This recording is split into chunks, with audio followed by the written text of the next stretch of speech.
Hi, I'm Congressman Mike Garcia, California's 25th Congressional District Representative. I'm here on the grounds of the Ronald Reagan Presidential Library in Simi Valley. It's been difficult to believe that it's been 19 years since 9/11, one of the worst days in our nation's history, in which nearly 3,000 innocent Americans lost their lives in just a few moments.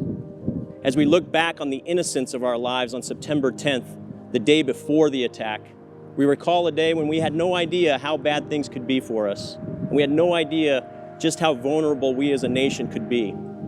On 9/11, we saw the face of evil and witnessed the full magnitude of our vulnerabilities. On that fateful day, we woke up to a nightmare that no one expected, a day that no one could have fathomed. The image of the World Trade Center buildings falling, the Pentagon in flames, airliners and Americans being used as missiles, and our fellow citizens choosing to jump from 80 stories up in order to avoid being burned alive. All unbelievable sights to absorb. It's been 19 years, and while our hearts are still broken, our loved ones are still lost, our innocence is lost, the buildings have been rebuilt, the pain continues.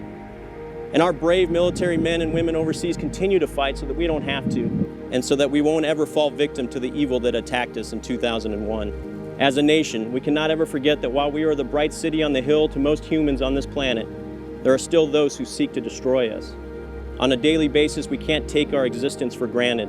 Nothing is preordained or guaranteed.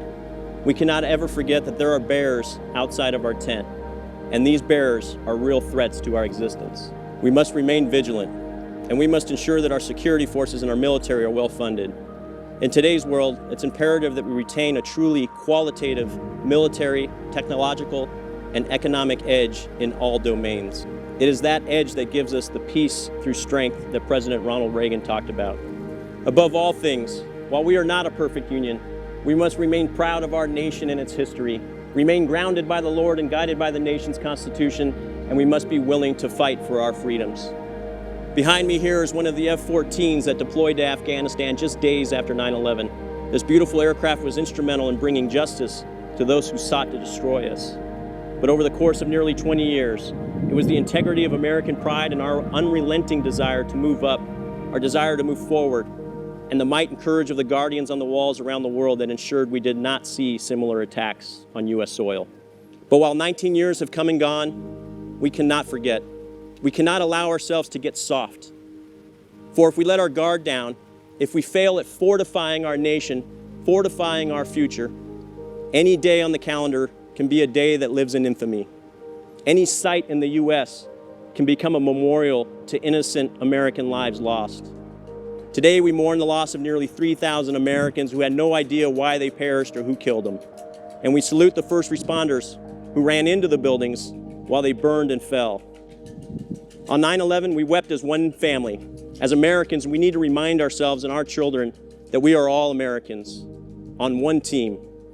There is no affiliation, not one of race, color, religion, not one of political affiliation that should define us more than the affiliation with this beautiful land called America.